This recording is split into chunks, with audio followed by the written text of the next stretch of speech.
We remain under condemnation for not taking seriously the Book of Mormon. It is an esoteric book coming out of an esoteric priestly tradition, and it carries its secrets just below the skin. I think Nephi probably is rolling over in his grave right now, going, I cannot believe that after 200 years, these guys still don't get the stuff I was shouting at them.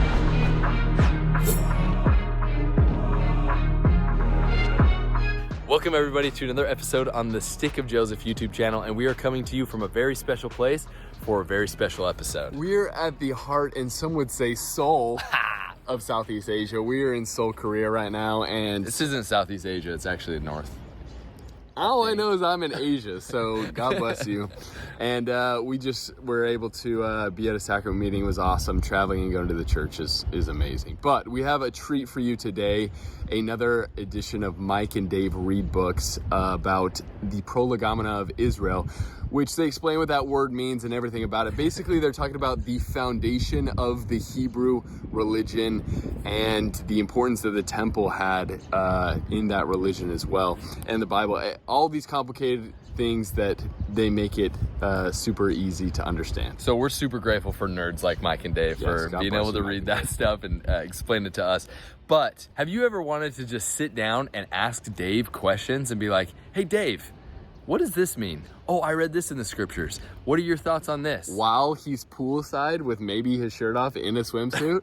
Well, you have the opportunity. We've been given an awesome opportunity to participate in something with Go and Do Travel. They're doing a cruise, a Mexican Riviera cruise for 7 days and 6 nights. It's going to be a really fun time, and we have other LDS YouTubers that are going to be there. We got Ward Radio, Thoughtful Faith, Quick Media. 52 churches in 52 weeks, Dave Boyce. Dave Boyce. It's going to be a really fun time. Jasmine Rappley. It's going to be a really fun time. We're just going to get together every single night and study the scriptures, talk about the gospel, and then enjoy a beautiful vacation together. So if you'd like to join us, it's in November. Link in the description. Use code The Stick of Joseph, and you'll get a discount at checkout. So we hope to see you guys there. It's going to be a really fun time, and enjoy the episode. Hello and welcome back to Reading Books with Mike and Dave. I am neither Mike nor Dave. I'm Brad Whitbeck, randomly selected as a host, but only slightly more randomly selected than Austin here with us today. Pizza delivery guy. I don't know. Yeah, Austin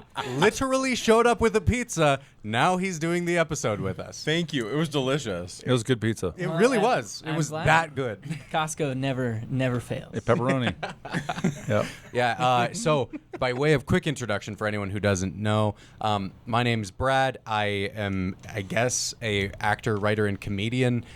So I'm here to help translate the smart things that they say into understandable things for everyone else. And Austin, give us a little intro of yourself. I am a fan of the Stick of Joseph. I wanted to meet him today, and so I'm like, hey, they said come by the studio. I own a video marketing agency, so I do some of the behind the scenes stuff of for doctors mostly. But yeah, randomly just showed up, and here I am. Now you're on I'm the sorry. show. I'm sorry. I think it's awesome. He'll be helping out a lot. So today we are going to be going over Prolegomena of the history of Israel. Here we are. A classic. And it is a classic, I am told. So we'll throw it to Mike and Dave to get into it with the book. Yeah. Okay, so 1878, a guy, I'm going to say his name wrong, Julius Wellhausen. Say it right for us, Dave. Julius Wellhausen. Yeah, he's German. He's Lutheran. Big picture, he really goes, and by the way, mine is not as thick as Dave's. It's because I have smaller print, but we're reading the same book.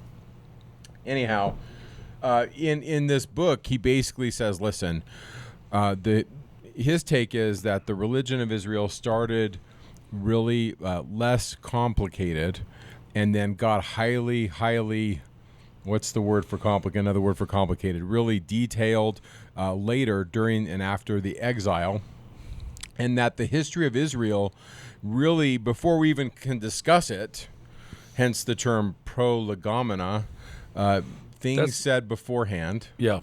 Okay, so before we even get into the history of Israel, we need to go before the history of Israel and understand, what is this text? What is in the text of the Bible? How did it come to be? Let's read it and let's see what,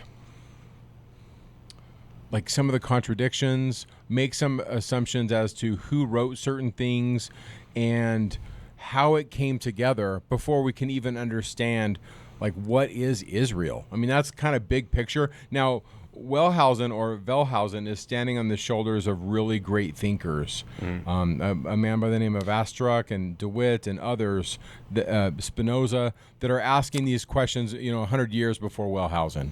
So here's a question I've got. Maybe, is this sort of like, say we had the history of America, but we didn't know about the Revolutionary War or anything going on with the 13 original colonies?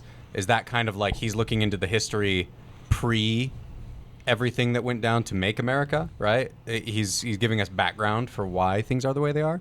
Or is that... I think and Dave, maybe you would give a different take. I think one of the things I would say is he's looking at, okay, here are the statements the Bible is making about how things work. For example, what is the name of God? Where is proper sacrifice made? Who's supposed to be in charge? What is the role of the king? What does the high priest do? Who are the priests? Right? And then he starts picking apart these arguments and says things like, well, in this text, it says this guy's in charge, but in this text, it doesn't say that. It says this. In this text, it says the Levites, they're the priests, but in this text, it's the sons of Aaron. And so there's a lot of difficulties in the Old Testament that he tries to unpack to try to say, okay, what are these difficulties? He's identifying them. And then he posits, this is perhaps how these difficulties or these seams in the text or these discrepancies, this is how they came about. There was somebody who wrote an argument or wrote a group of texts, and then a later person came and said, well, and then we're going to modify that. We're going to make it this. And so he's proposing a possible history of the text to paint a history of Israel. It's a more expansive view all the way back through the whole Bible. Let me take a crack at it. Yeah.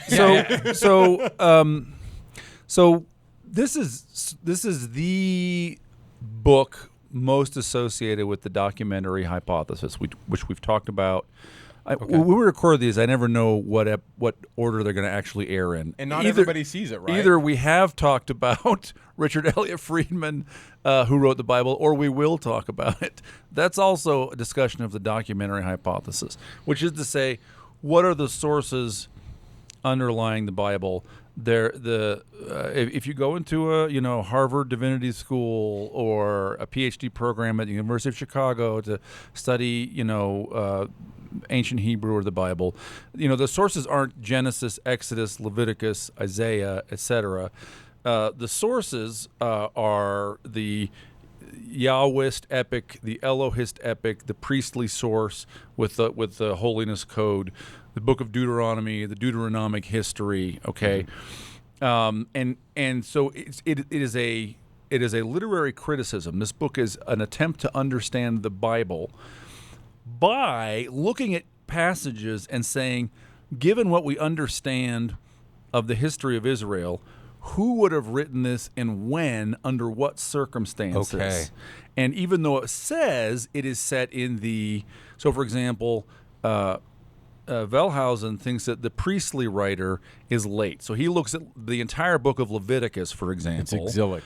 And he says, although it says it's happening out in the Exodus, this is written by someone who presumes that priests are in charge, and when were priests in charge? Well, they're only in charge after the monarchy's over.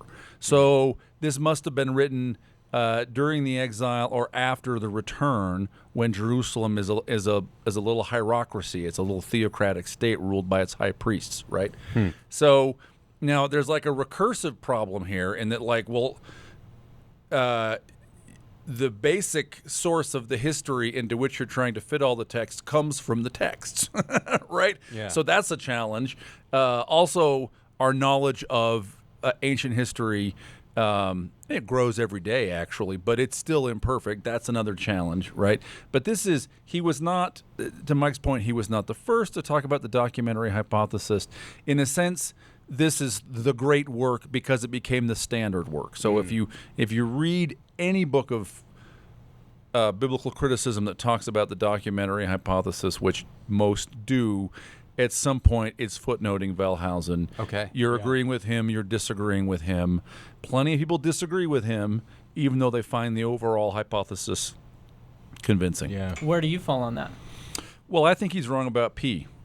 I don't know what Mike thinks about P today, but I think P is early. I think with, for example, P being the priestly. Yeah. the book of Leviticus. I don't think the book of Leviticus was written in the exile or after the exile. I think it was quite old. I think that the Day of Atonement ritual is not a late piece of demon worship that came to Israel. It's earlier. I think it's an earlier indication of a full-blown atonement theology that was understood by the priests, but the scribes and lawyers who wrote Deuteronomy didn't care about that stuff, and so they ignored it and, in fact, omitted it from their calendar. Like there's no Day of Atonement in Deuteronomy, to Dave's point, and so some people argue, since we think we know when Deuteronomy came, right? 640 BC during Josiah's reign, 640, 620 BC, and since there's no Day of Atonement, then P must have been later. And I'm with Dave on the idea of, to me, Day of Atonement fits earlier because it's so integral to the Book of Mormon. So I'm always going to read,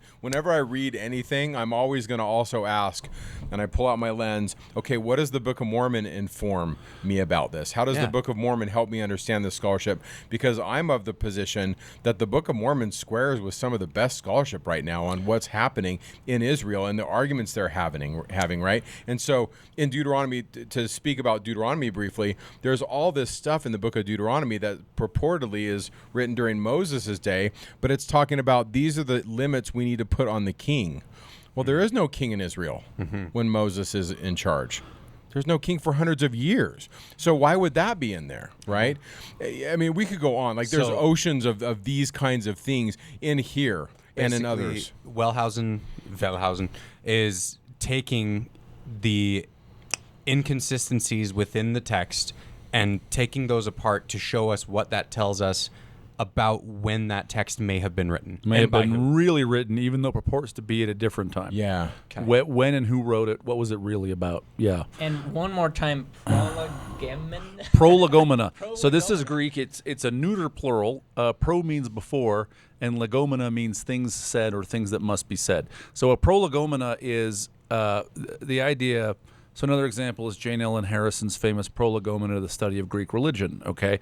The idea is, hey, before you take any study of this subject, the history of Israel, you got to think about this, right? When were these texts actually written? Preface. What do they,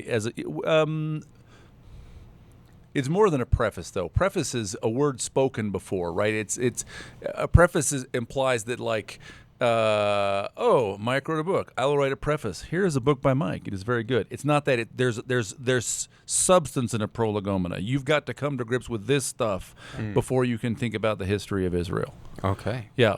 What is the actual Zitzim Leben of the text? Got it. Yeah. So That's I know. That's Now I know fancy what for you're saying. that's fancy for setting in life. Yeah. So, for example, when you read a sermon or when you read a story or whatever, okay, what setting is it in? So, for example, King Benjamin's speech in Mosiah 1-6, the Latter-day Saint argument from really, really smart people that I think highly of, they say things like, this speech by King Benjamin is in a setting. They're at the temple. And the subject of what he's talking about really kind of sounds like the New Year Festival Feast of Tabernacles. They're around the temple. They're in these tents, as it were, or booths, and they're having this conversation kind of about atonement and Jesus and newness of life and covenant. And so some of the ideas of Mosiah 1-6, the discussion is that's the setting in life, as it were. And that's a text that provides us its setting. But if you look at the Psalms, they don't. Right? So what is the setting of the Psalms? Who wrote the Psalms and when? What was this text for in life? That's my dissertation. Yeah. And I want to make two comments on what Mike just said, or one on what I just said and one on what Mike just said. The fact that I think that Wellhausen was wrong about P and D does not make me eccentric. A lot of people think that P was first. A lot think that D was first, right? We're going to talk about Moshe Weinfeld in one of these. He thinks P preceded D. The point is these things are debated within the overall paradigm of accepting that there are sources to the Old Testament and that the texts were not necessarily written at the time and in the place where they appear to have been written. They're written at some other time and place for an audience that we can infer from the text. It also doesn't make you exempt from being eccentric, though. Me? Oh, I have long said. Just to be clear. I have long said, man. When I turned 40, I realized that I was not only a weirdo, I was irredeemably a weirdo. I was never going to be anything but a weirdo. The other thing I want to say, Mike, you walked right up to this. Let me just make explicit a point I think you were saying implicitly. We sometimes treat these theories like we read them, and they're very timid, and we go, okay, Mr. Herr Dr. Wellhausen, what have you said here? If I read these theories and they're true, does the Book of Mormon have permission to exist? That's the wrong approach. The Book of Mormon is a datum, or it's a whole bunch of data, right? And so for me, as I'm thinking about, okay, how is the Old Testament composed, or what does the New Testament mean?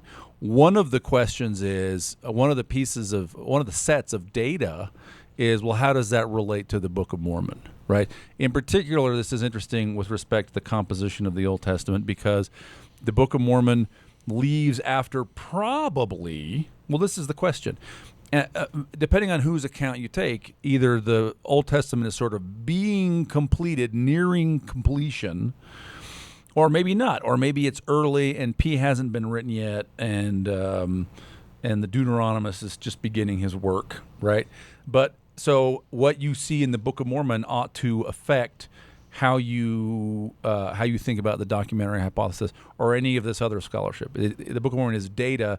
It's not a second hypothesis, which can only be valid if we can find some way for it to be valid among the hypotheses of Gentile scholarship. I think part of what you're saying, Mike, that stands out to me is an awful lot of the things that you start realizing from many of the implications of the documentary hypothesis are, Lehi and Nephi are interacting with an Israel that was not the way people thought it was in Joseph Smith's day, but it turns out it probably was an awful lot more like that based on these documentary hypothesis ideas. Is that right? Yeah, and I think that's a really sound argument. To really know more on that, you got to go to the Stick of Joseph episode where we talk about the Deuteronomistic reforms, because we talk about it for like hours. So go to the episodes right here that you're going to see about where we discuss we'll put it in there right there. Check it out. The episodes where we talk about the documentary hypothesis specifically as it relates to the Deuteronomistic changes in Israel's religion. Now, like I said, it's a whole other conversation, but if you read the very first chapter of First Nephi, like literally the first chapter, the arguments and the theological fights they're having in 600 BC are being addressed in First Nephi 1, and I don't think Joseph Smith had been exposed to those ideas and understanding that. And so later, we have, hindsight. Book of Mormon comes out in 1829. Here we are in, 2024, whatever year it is. We're 200 years later, and we know more stuff. I would still contend there's an ocean of stuff we don't know. Yes. But one of the things we do know is they're having these fights. What is wisdom? Can I see God? Can God be approached? Is there more than one place to sacrifice? Who's in charge? What does it mean to follow God? Is it a bunch of rules? Is God alone? Is God alone? I mean, there's so many things. And these are being addressed in the very beginning of the Book of Mormon. And then they're as a theme that's kind of woven like a golden thread through the whole Book of Mormon. And the Book of Mormon concludes with an invitation to come unto Christ and eventually to be in his presence and to see him, Christ being Jehovah, being Yahweh. Now, this is not what Wellhausen's talking about. What Wellhausen does is he kind of takes the Bible apart. Now, he's critical in the sense, not that he's criticizing it, but he's reading the Bible with a critical eye. Like, what does the Bible say? What are its arguments? How does Chronicles interact, for example, with 1st and 2nd Samuel? What are their assertions? They're not the same. And so each chapter has, 12 in my book, not your book, in my book, like 10 or 12 pages. Your book has microscopic font, though, and no margins. That's why I have to have I have these readers. But yes. For example, get this one. It's like a reprint of the 1878 or something. It's got nice fat margins. Yeah. So for example, I mean, we could do a whole episode just on chapter 2, sacrifice. And so he talks about, okay, where is sacrifice supposed to happen? And he talks a lot about the priestly code. Now, you can go to Wikipedia, and they have a really good article on what the priestly code is. It's a lot of Leviticus, but it's other parts of the Bible. And the priestly code is essentially this core group of texts that say this is how you approach God. You approach God through these sacrifices. If you do X, Y, and Z properly, then you can approach God. And so what he does is he takes to task some of the assertions about sacrifice. Now I'm just going to read this little bit. Like, there's so much in here, and this is just my opinion on Wellhausen. It's a translation. I don't read German. I don't think this is the best book I would pick up on this subject, but this is like the OG. Like, this is the foundational bit, if that makes any sense. So it's like, I don't even know a really good analogy. It's like, before you read Lord of the Rings, you might want to read The Hobbit. Maybe that's, I don't know if that's Or the watch best the analogy. movie. Right? It's distilled down, but you Right. get the gist. Right. Okay.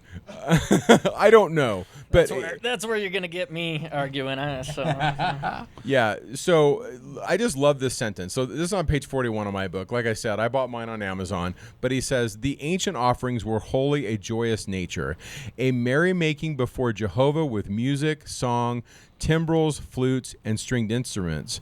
And then he says, it was the place where you came to feast with God. And he says that's how it's portrayed anciently, but the priestly code kind of takes that out, and he says it makes it proper business. The priestly code advances centralization. The Mosaic congregation is the mother of the Christian church. The Jews were the creators of that idea. Now, what is he saying? One of the things he's saying in this chapter is this idea of sacrifice morphed. Early in Israel, sacrifice was a communal feast with God. And then later, it kind of morphed into this series of rules. In my opinion, I think probably because he's Lutheran, you're reading this through my lens. I think as a Lutheran, he's reading the text and he's seeing the more manipulation over time as a bad thing. He over and over again will say things like, P is not as cool as J.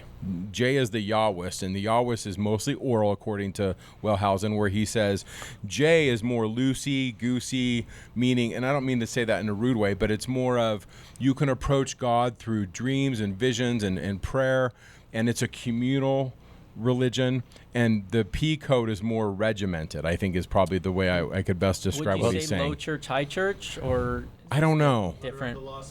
Maybe. He doesn't use those terms, Sure. but he Jay definitely does sound cooler. He definitely likes. He doesn't just say it once. He definitely over and over again says Jay is cooler. He doesn't say. He says words. dope, He says actually. It's dope. It slaps. He would say. Right. I don't know if that is even a thing. I don't know. Jay slaps. So You could put that as the headline to the thing. Jay slaps on the card. So one of the interesting things I found about the book, and if you're hearing about the documentary hypothesis for the first time, the book to start with is probably Richard Elliott Friedman's Who Wrote the Bible. It's the same subject. It's much shorter. It's written as a scholarly work aimed at the general reader. Okay, this is translated from German. I don't find it especially difficult, but it is a big book. One of the things he argues about more than one institution is that some things are retrojections back in time. So Mike's been saying this, for example, or we've already hinted at the idea that P, which Wellhausen thinks is late, right? So during the exile of Babylon or afterwards, priests get in charge and they start rewriting the sacrifices, which were earlier basically a feast with God, right? That's what Mike just read. And so what Wellhausen thinks that the early description of more elaborate sacrifices like the Day of Atonement were not written actually anywhere near the Exodus. They're written much later, right? And it's a retrojection back in time. So a couple of other interesting retrojections he proposes. One is he says that the tabernacle is a retrojection of the temple. So he suggests that if there was a tent at all during the Exodus and the settlement, it was something much simpler. Does he? I don't remember this. Help me out. But doesn't he make the argument, or somebody else? I can't remember. where'd they get all this gold? Like, how do these slaves that have nothing I think have oceans of gold I to think make that's, this stuff? that's part of the argument. Yeah, Right, it's right. like this a fabulously wealthy portable temple Yeah. for these refugees. Yeah. Yeah. Keep going. So that's an interesting argument, right? And he actually hints at. He says the history of the ark is actually totally different from the history of the tabernacle. This is an argument that gets picked up later by a guy named Gerhard von Rott, who says he argues there are two Moses traditions. There's the Moses tradition of the Exodus, the journey in the desert, and there's the Moses tradition of Sinai, and they're totally different. Say his name again. Gerhard von Rad. And These are all I German. always call him Von Rad. Von Rad. I've been calling him Von Rad forever. I should bro. say Von Rad because if you're trying to look up Rot, it'll be like R-O-T. I can't find the name. Gerhard von Rad. I call him Von Rad. Gerhard I'm von a Rad. total hick. But anyway, the argument is that the tabernacle is a retrojection.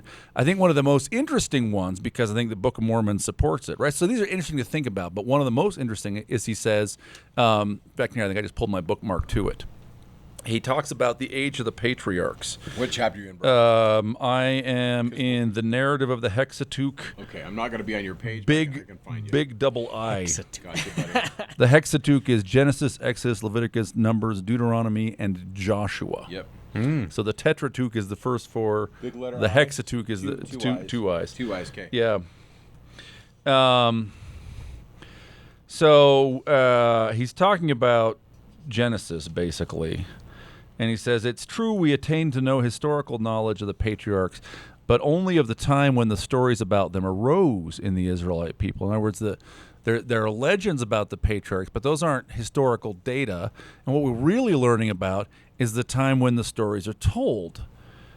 This later age is here unconsciously projected in its inner and outward features into hoar antiquity, and hoar is H-O-A-R, means old, hoar antiquity, and is reflected there like a glorified mirage.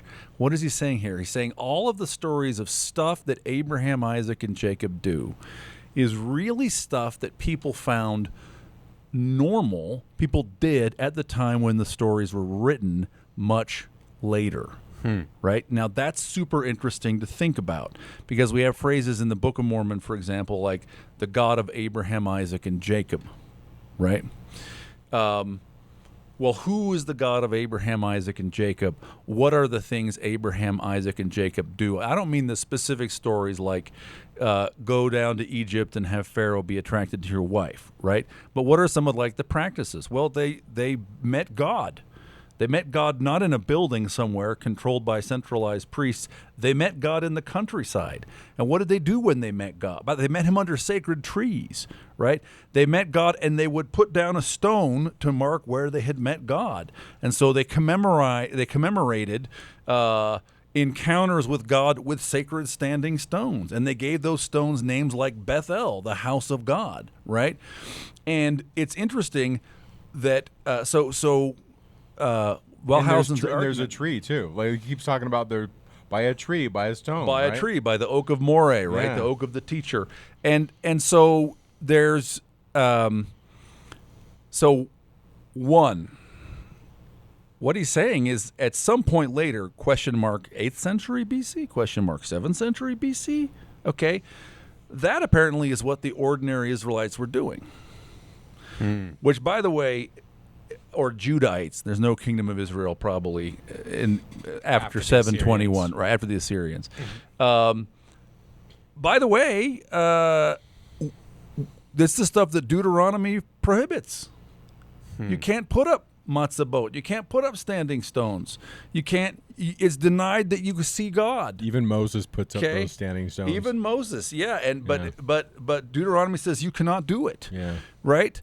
And you certainly cannot worship at sacred trees, right? Even though all the patriarchs do. So one, what he's saying is that stuff probably was the behavior of people later in Israel. Okay.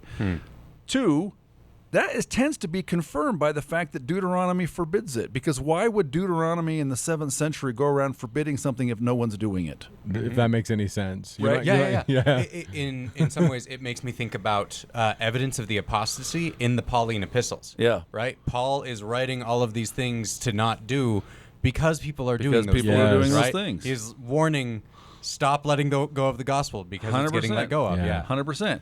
Deuteronomy is saying don't put up standing stones because that's how people commemorate their sacred experiences of God in the time of Deuteronomy. So do you think is he saying that like the earlier records, the earlier books are more accurate, less accurate, changed? Like what's the That's a good question. So that's Right. an interesting question. I think it would. I think what he just said. I think what he just said is, look, I'm going to paraphrase him. We don't learn historical data describing sequences of events that I, Julius Wellhausen, believe necessarily happened. But we get an accurate anthropological picture of the kinds of things people actually did.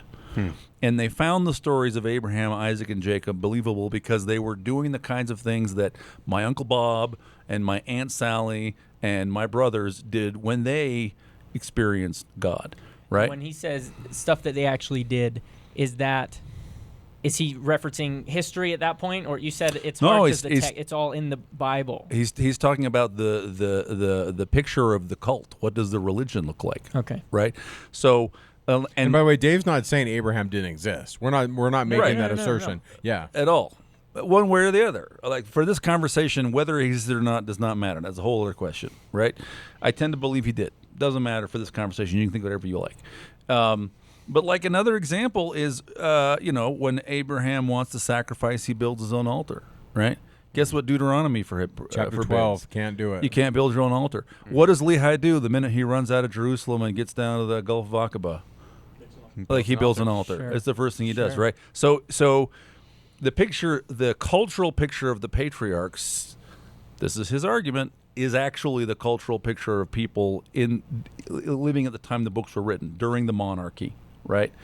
That seems to also be consistent with what we learn about Lehi. He does the stuff that Deuteronomy prohibits too, the stuff that Abraham, Isaac, and Jacob do. And this is why Dave is so cool, because what Dave just said isn't in here, but he's read this, and he's read the Book of Mormon, and he's doing this. Sure. And so, and that's the beauty of hanging out with Dave, right? Is once again, the Book of Mormon's an awesome lens to kind of check out and say, this is interesting. What can we learn? Mm-hmm. So when you started this, you said it's kind of critical, or it's a critique of what was the hypothesis here, the documents. Yeah. Documentary The hypothesis. document. Have you been introduced to the documentary hypothesis? No. But he's saying like You can do that. at the beginning. He's saying it's a critique, trying to figure out what's real, what's not, what was the culture like based on the text, and then you've given us some examples like the temple. You're saying he thinks maybe the temple happened, and then they said, well, here's the tabernacle after that. Because we want to give Moses' authority to the temple, or we want to connect the temple to Moses. And so we say, Moses had one too. So that's the first example. You give another example of how the patriarchs are, the practices that they did seem to be in the culture that other people are Later, performing. And that it's even in really Book the of Mormon, culture right? of later. Yeah. So what do we do with that? What's the what do we do with that information? I think what I hear you say is, so what? Yeah, What am I supposed to do with this? I'm trying to figure out what's the going on. point? Yeah. Okay. Do you want me to jump in? You go for it. Okay. I think one of the things that we can take from this is, if we read the Bible this way, we understand that there's some editing that's been taking place, and that there's a preference to how they do religion, and that preference was given by like the last person to touch the text. So, for example, my wife and I watch sometimes true crime stories, right? If my wife goes missing and I was the last one to see her, who are we looking at? The cops are going to look at me until I can prove otherwise, right?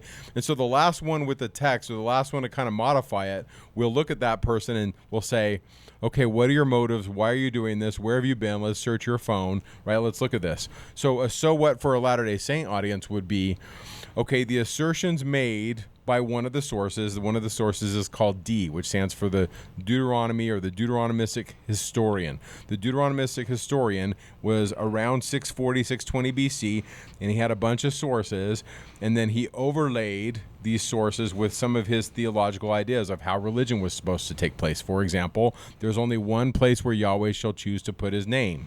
We can only have an altar at one place. That's one example. But there's an ocean of arguments. For example, another argument Deuteronomy makes is God can't be seen. You don't worry about seeing God or ascending. All you need to do is keep your nose to the grindstone and keep the law. This is the so what for a Latter-day Saint audience. And that's why you need to go to this episode right here where we talk about the Deuteronomistic historian in the Book of Mormon. The Book of Mormon shows in real time in the first 12 chapters of the Book of Mormon those arguments being played out with Lehi standing in the position of a true messenger from Heavenly Father, where he says, this is how we approach God. This is who God is. This is how we do it, and this is what wisdom is. And I think for me, part of the so what of this is it ties back into the articles of faith, right? Where we believe the Bible as far as it is translated correctly. Sure. Right? And this is helping us understand more, not just the like English to out of the Hebrew or Greek, but the whole timeline of the Bible, right? Because even in the Book of Mormon, you have Mormons say things like, if there are mistakes in this book, they are the mistakes of men, right? So what are some of those things that may have crept in with the Bible? What can that tell us about Heavenly Father and our relationship to him? Sure. And so that's why I love what Mike is saying here about like, hey, it helps us understand some of these things because there are the occasional contradictions in the Bible, which I mean, the occasional, there's a decent number of contradictions within the Bible, some of which involve how we can approach God, right? And whether or not we can see God. Like Exodus says Moses did see him. Deuteronomy says, no, not really, right? And so like, what is the true nature of him? And this, I think, helps us understand how we can navigate that more clearly. And that with the see God example too, that's making me think of D&C and what Joseph Smith taught, you know, right. and the temple. And so, yeah. No, and also, if you're a missionary, I would just encourage you, don't use the Bible to Bible bash with people, because if I'm at your doorstep, you know, you're at my doorstep and I'm like, well, look, it says right here, you can't see God. And then you show me a proof text that says, well, here you can. We could do this all day. And the Bible becomes battleground. There was a great mission president by the name of Joseph Fielding McConkie where he encouraged his missionaries to leave their Bibles at home and use the Book of Mormon, because he said the Bible is battleground. Our message isn't go read the Bible, although I would say go read the Bible. But as missionaries, our message is we have a restoration. Read the revelations of the restoration. If they'll read them and pray about them, now we can talk about the Bible. And this is part of why I think it's important, like the Bible establishes a law of witnesses, having multiple witnesses, because when you have more witnesses, it helps you understand exactly what's going on. And so I think it's wise to use the Book of Mormon as a lens to view things like this, to understand what's happening. I want to be really careful for anybody who's never seen me talk before, and so I want to make sure I say this. If you've heard me talk, you're like, Mike, we've heard it. But if you haven't, I love the Bible. I read it daily. I love the languages of the Bible. I swim in it. I love its complexity. I don't try to fix it. I don't try to make one version. I just love reading it for its messiness, because I wrestle with the teachings of the Bible and I want to come into God. So I want to make sure I say that I have great reverence for it. That being said, I will always use the Book of Mormon as a lens because of the clarity that it brings. Just wanted to say that. Yeah, Nice. well, and I think even with the Book of Mormon, we wrestle and we, what are we saying here? And I heard this in a Sunday school class. Is that true? Is what I heard Dave say true? Regardless of the text, like we've got to do some work sometimes. Yeah. Do we want to talk about the sources here with Wellhausen, or how do we want to approach this now? Because you said you haven't heard the sources. Is that correct? You're new to this. Guy, man. You're new to this. We can do a really, I think if we do a a very short flyover, version. Yeah. Okay. Of what the sources Do you are. want to hit? Because I feel like you haven't. You want to do a flyover of the sources, bro? Sure. Okay. So the documentary hypothesis, this is not Wellhausen's argument originally, but he comes along and articulates it so well. This book becomes such a major work that this is the work that you have to reckon with if you're going to deal with the documentary hypothesis. Basically, there are four Okay, in other words, 4 major sources where the Old Testament comes from. 2 of them, the oldest, they're all referred to by letters. The oldest are J and E. You can think about them as Judah and Ephraim, okay? But they're called J and E for the names of God that are most common in them. So, and again, these are hypothetical documents. We've never found a copy of J. If we did, it would be game-changing. It would be super interesting, okay? But J is the Yahwist. So the name Yahweh, Jehovah, is the most common name of God in portions of the Old Testament. We're really talking about, it's the Tetratuch. It's Genesis, Exodus, Leviticus, and Numbers. The J passages have other characteristics in common, but like the easily notable thing is the name Yahweh, or the Lord in all caps in your King James Bible, is the common name for God. E, which appears to, so J seems to have been from the southern kingdom. It's interested in things having to do with Judah and the southern part of the southern kingdom. E is interested in the northern kingdom. It's interested in things that have to do with Shechem and Samaria in the north, and it uses more commonly the name Elohim. Okay, so and they seem to have covered about the same set of stuff, and then they just got put together. Okay, not side by side, they got interwoven, and in the thing we did about Friedman, very good, kludged. We talked in more detail about this, but at some point in the history of the kingdoms, maybe a good argument, a possibility is that after the northern kingdom falls and there are a bunch of refugees in the southern kingdom, there is a deliberate choice to take these 2 previously independent national epics and make one joint national epic of them. And am I correct that there are those who suggest the E source may be not necessarily the brass plates, but contained in the brass plates? Maybe that would be super interesting if the brass plates basic, like if its Pentateuch was basically E, that would be amazing. And if we found it, that would be game, set, match. That would be really cool. Mm-hmm. Yes, there are people who have said that the Book of Mormon writings have sympathies with E. That being said, I will just throw this out there. I think that the Book of Mormon has what I call the best of. It's got some really cool J bits, E. It's got some P stuff in there. No detail. Where do you read in the Book of Mormon the specifics of all the way they do ritual sacrifice? But they do talk about sacrifice. It's a mixtape. Yeah, it is. And then it does have what I call the best of D. There's some really cool Deuteronomistic stuff that he'll talk about that's in the Book of Mormon. The idea that God will prosper those who are obedient is a very strong theme in that text. So it's less of a black and white, oh, these are the bad guys and these are the good guys, and more of a, we're all struggling to find what is correct. Yeah. And we're building it off of each other's truth. At that level, it appears to be an attempt to join.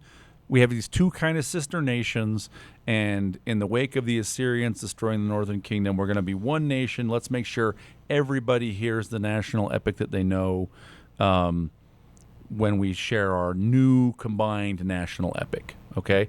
And now, we've never found either J or E as a separate document, so if this happened, either there weren't lots of copies of those floating around, or maybe we systematically destroyed those. That is policing the canon is a thing that's happened over time. Wait, when did they destroy books in the Bible? What? It never happened. That never happened. So that's J and E. And by the way, if those are created after, just some timing, if those are created after the fall of the Northern Kingdom, that's 100 years before Lehi's career starts, or more, right? Maybe as much as 120 years before Lehi starts preaching.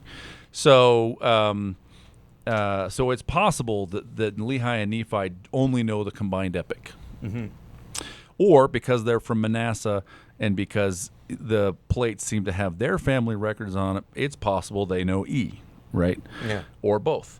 So. The other 2 sources are P, the priestly source, which is really interested in the details and the technical stuff around the cult. It seems written by priests, so that it knows about details of the temple and how sacrifices. Wellhausen says the other sources only care who sacrifices to. It's the Yahweh. Whenever you get details about here's how you do the sacrifice, that's P talking, right? I think I think P is the source that gives the day of the month, isn't it? There's only one of the sources that says on the 4th day of the 3rd month, which you read that and you go, oh, that sounds like the Book of Alma. Yeah. Right. When P gets very specific with numbers and dates, it's P. And so Wellhausen's argument essentially is this couldn't have been an oral tradition, or if it was, whatever, it really came to its awesomeness during a textual age. In writing. And so to Wellhausen, he's like, this is exilic.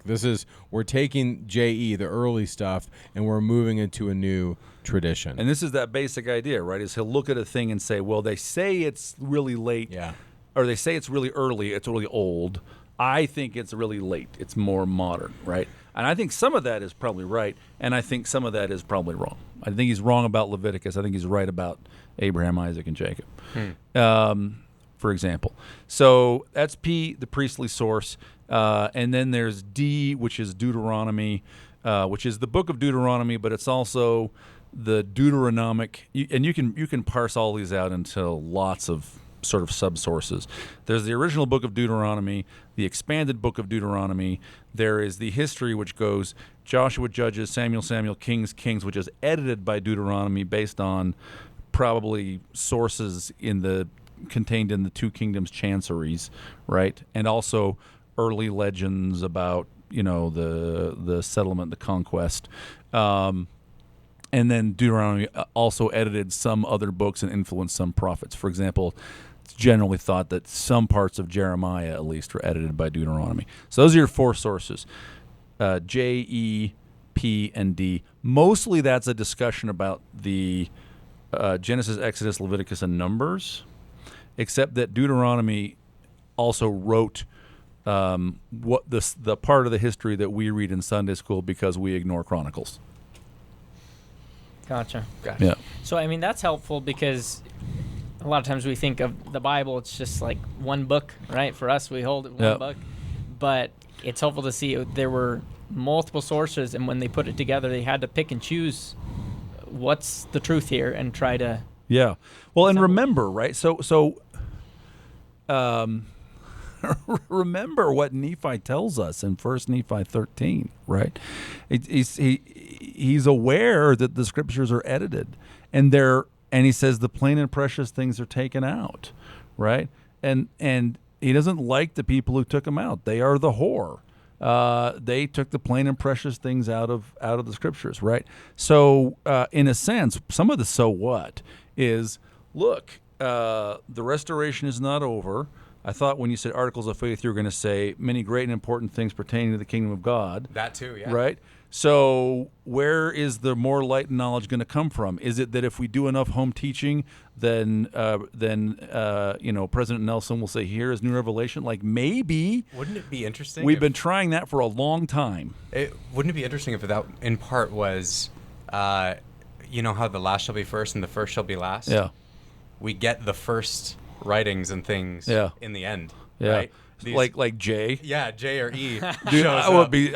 You know what? That would be so interesting. That'd be so cool. J or E or the brass plates. Yeah. That would be amazing. So partly this is an exploration to sort of understand what Nephi is talking about, and also to try and figure out what are the plain and precious things that were taken out, and does that give an indication to us for the direction in which we ought to, as a people, to be fasting and praying and seeking additional revelation. So I part of me wants to say, look, don't you just want to know the truth, right? Like, is that not also an end? But of course, it is more than that, right? Mm-hmm. It is more than that, and we remain under condemnation for not taking seriously the Book of Mormon. And I think taking seriously the Book of Mormon includes taking seriously the picture the Book of Mormon paints of the Bible, which is that it is an edited, contentious book, which is what the documentary hypothesis is all about. Now, the challenge is we go into Sunday school, and even though we say we're not inerrantists, we act like we're inerrantists. What we are is we're inerrantists, except that if we don't like something, we check the JST and say, oh, okay, it's fixed in the JST, right? It just won't do. You can only maintain inerrantism by not reading the Bible, basically. But in defense of those not reading the Bible, because I've been in both camps, there was a long time in my life where I believed in the Bible in as much as it squared with what I thought the Bible was. Does that make sense? Sure. I think people have this view of the Bible, having not read it or really been very careful with it, and not to denigrate them, like. No, denigrate them. You should be reading the scriptures. What are you No, doing? well, I'm going to make my point. Like, I denigrate you. I know, but to combat what Dave just said, because here it is, I understand what that's like to pick it up, and I'll never forget. I was in high school, and I was with a friend, and we were. I can't believe I'm doing this. We picked up Genesis 1, and we said we're going to read the Bible, and. Verse 6. You had good friends in high school. I had a friend in high school who said, we're going to read the whole Bible. I never got past verse 6 of Genesis 1 with this friend. Whoa. I'm going to read verse 6. God said, let there be a firmament in the midst of the waters, and let it divide the waters from the waters. Now, this was back when Reagan was president. I didn't know Hebrew. And I read that, and my friend and I I had an encyclopedia in my house. We spent so much time trying to figure out what that was. Mm-hmm. I never got past verse 6. And as I got older, it occurred to me, I see why people don't read it. Like, what in the heck? Or people will contact me and say, Mike, when can I learn Hebrew so I can understand what the Bible's saying? Now, let me just say this, and I'm not saying it to be mean, but let me just show you one verse. Like, I pulled this out of Wellhausen's bit in chapter 4 on priests and Levites. This is just one thing. Like, we could do hours on this book and bore everyone. All 5 people would fall asleep. It would not be boring. You would love it. Go to 2 Samuel 8, verse 18. Let's just go there. Go read 2 Samuel 8, verse 18 for us, Brad. Okay. Just go there. You said first or second Samuel? 2 Samuel chapter 8, verse 18. Like, this is just an easy example. Verse 18. And, like, there's oceans of this stuff going on. All right. And Benaiah, the son of Jehoiada, was over both the Cherethites and the Pelethites, and David's sons were chief rulers. Okay, now you might read that. First of all, people will read that and be like, snoozer, I'm already asleep, right? Verse 15 says, David reigned over all Israel, and he executed judgment and justice unto his people. Well, okay, so he's in charge. What's he doing? And then it says that his sons were chief rulers. Well, if you go to the Hebrew, that's not what it says. What the Hebrew says is that David's sons were Kohanim. Well, what's a Kohen, Dave? Priest? It's a priest. It's a priest, yeah. What are Kohanim? Priests. So David is a king, and he gives the priesthood to his sons. And by the way, if you read the narrative in Samuel, David is acting as the high priest. He's wearing the ephod. He's leading the procession of the ark to the threshing floor to establish the temple. He's leading Israelites in war, in prayer, in liturgical elements. He's wearing the ephod, and he makes his sons Kohanim, and they translate that as chief rulers. And so in Wellhausen's book in chapter 4, it's pages 60 through 73, he says David ruled as a king and a priest. And it wasn't until the Zadokites got in power that this changes, and then he talks a lot about how the sons of Aaron were like the Pope. And, I mean, you could read Wellhausen, he goes on. Why does this matter? Go to 1 Nephi chapter 1. I mean, this is elementary stuff. Once you see it, you're like, oh my gosh, it's right there. Look at the very top of the page of 1 Nephi 1. Underneath where it says the first book of Nephi, Brad, read what it says after that. In the colophon? Yeah. Right after it says the first book of Nephi, what does it say? His what? His reign and ministry. What is that? What is Nephi?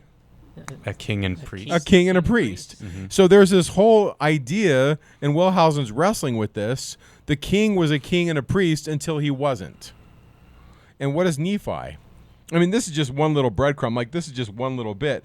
And that you wouldn't even know that if you didn't know what a Kohanim was, and you have to go to the Hebrew, right? And so I'm kind of rambling, but my point is, I had a point. Where did I start, Dave? The Bible is beautiful but not trustworthy. Oh, yeah. Oh, and then my other point was pushing back to defend people who want to defend the Bible as this, having not read it. Sure. I relate with you. Like, yeah.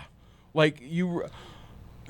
it's been my life's quest to try to understand what in the heck's going on. And there came a point where I'm like, I'm never going to know if I don't learn this language, because I'm like, bless the King James translators' hearts, but they don't know the temple. They don't know the Book of Mormon. And think about this. In the South, you just called them idiots.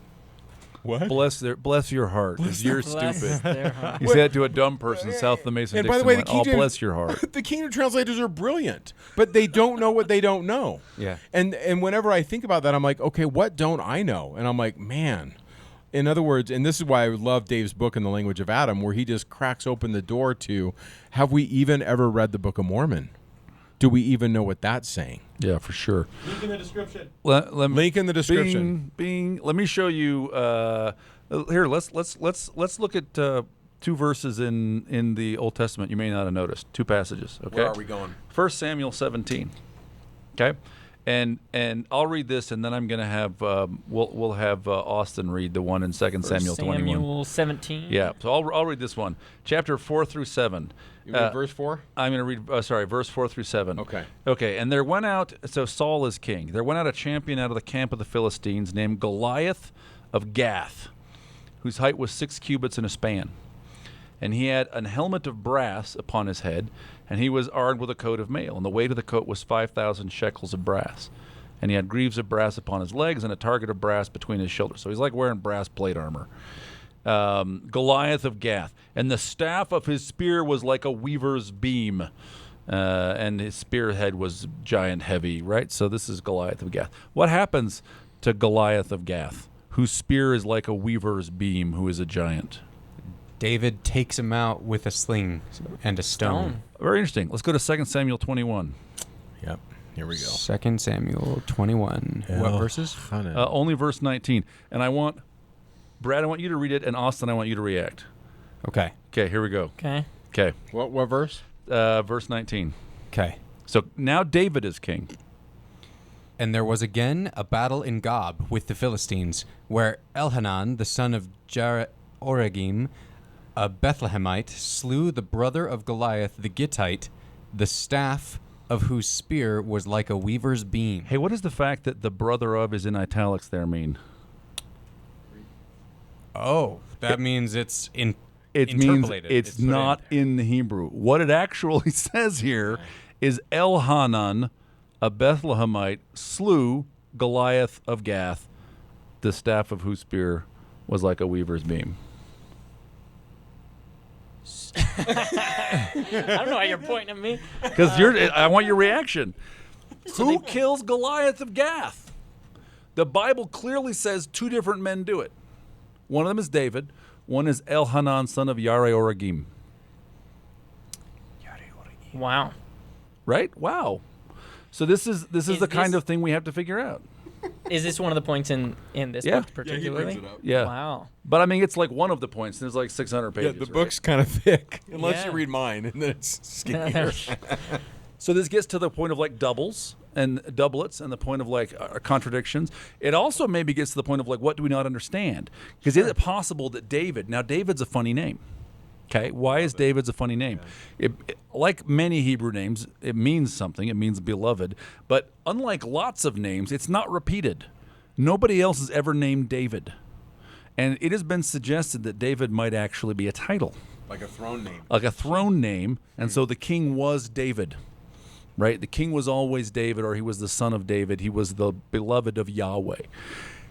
Is it possible that if we went back in time, right? We got the Wayback Machine and Mr. What's the talking dog's name that goes back in time? Scooby. No, that's the wrong talking dog. Clifford. The one who's on the Bullwinkle cartoons. Anyway, you kids. So Watch me pull a rabbit out of my hat. That guy? I'm going to look this up. You'll the dog with the glasses. Anyway, if we went back in time and we saw the guy we know as David, is it possible his name was Elhanan? Ah. Is it possible his name was Elhanan and that David was his name when he was enthroned, and that got sort of written over all of the records because he was not just the king, but like the great prototype king, the king who succeeded where Saul failed. This guy? Rocky and Bullwinkle. Yeah, but it's like the dog and the kid who time travel in the Rocky and Bullwinkle episodes.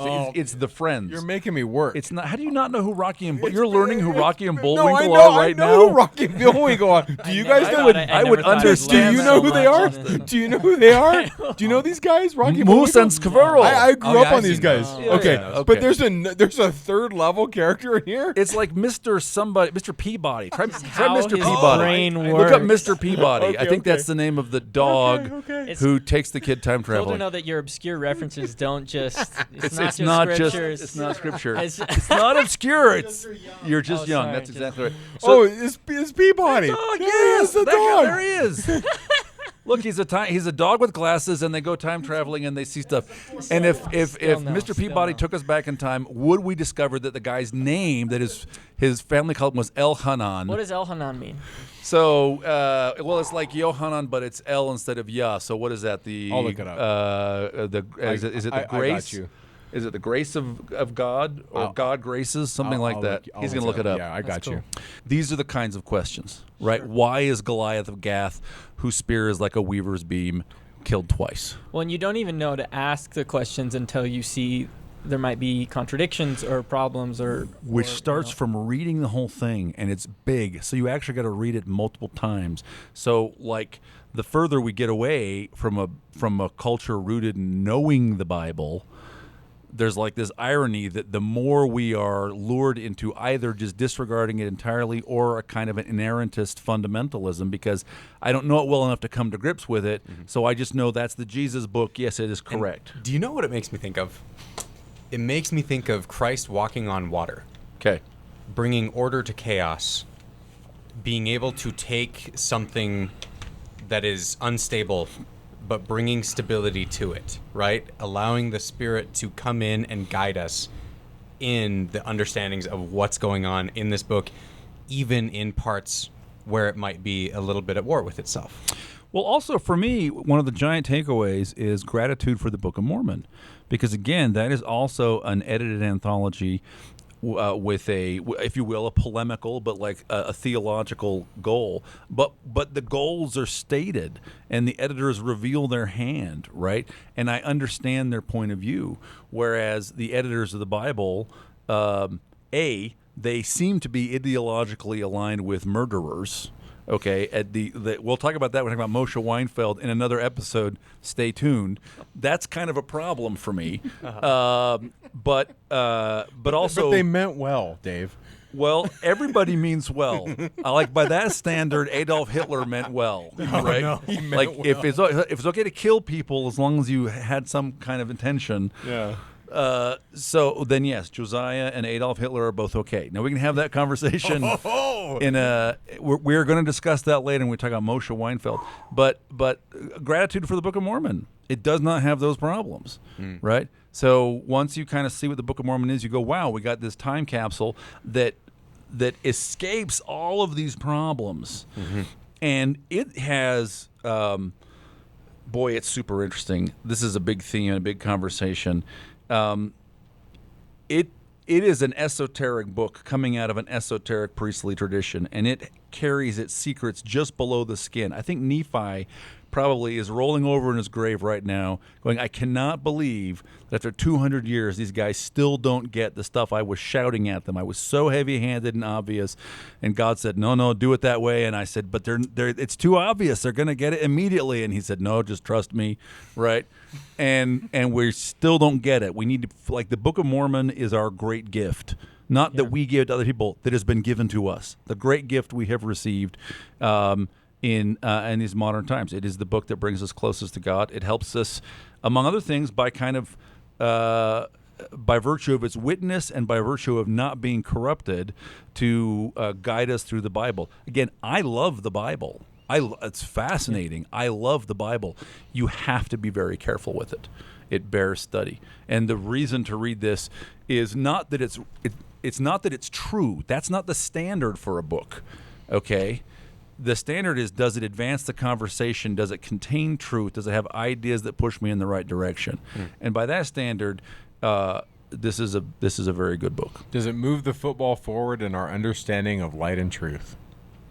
The last part that you mentioned, it just reminds me of in the Book of Mormon where Nephi's talking about Isaiah, and he's trying to teach his people Isaiah, and he's like, they don't understand it or they think it's hard because, they don't understand the history and the geography, and that's what this is kind of doing for us and the Bible a little bit. Well, these conversations, but also this book in particular, it's like you understand a little bit more of the context, and now you can see what it's saying. Absolutely. And Elchanan means God has been gracious. Has been gracious. You nailed it, bro. That's cool. Yeah. I think El Natan is God has given. Yeah. And by the way, the pizza was outstanding. Pizza was outstanding. And anything else? Any final thoughts? I didn't know how we were going to wind up, but I think you're going to wind us up, it sounds like. Yeah. Do it. So, I think this has been a really cool conversation about the Prolegomena of the history of Israel. Very interesting book. A lot of in-depth things to look into about the documentary hypothesis and what exactly is going on. It's not something where it seems like there's a lot of consensus. You may think, oh, this sounds about right, or maybe it's this. Dave and Mike don't even seem to necessarily agree. This is not about finding exactly what's happening and saying, oh, hey, we as the Church of Jesus Christ of Latter-day Saints believe this is the right way. Right. That's not it. That's not Right. what we're here to do. What we're here to do is try to dive a little more deeply into our scriptures, study them, understand them better, take that understanding to God and ask Him to guide us. Use the Book of Mormon as a Urim and Thummim for the Bible to help us understand how to understand it better. That's, I think, part of why God preserved it for so long in the way that He did. And so thank you for watching today, and we hope you enjoyed our discussion of the documentary hypothesis and the Prolegomena of the history of Israel. Thank you for joining us, Austin. Thanks for the pizza. Yeah. And thank you, Mike and Dave. And as always, stay curious and hungry.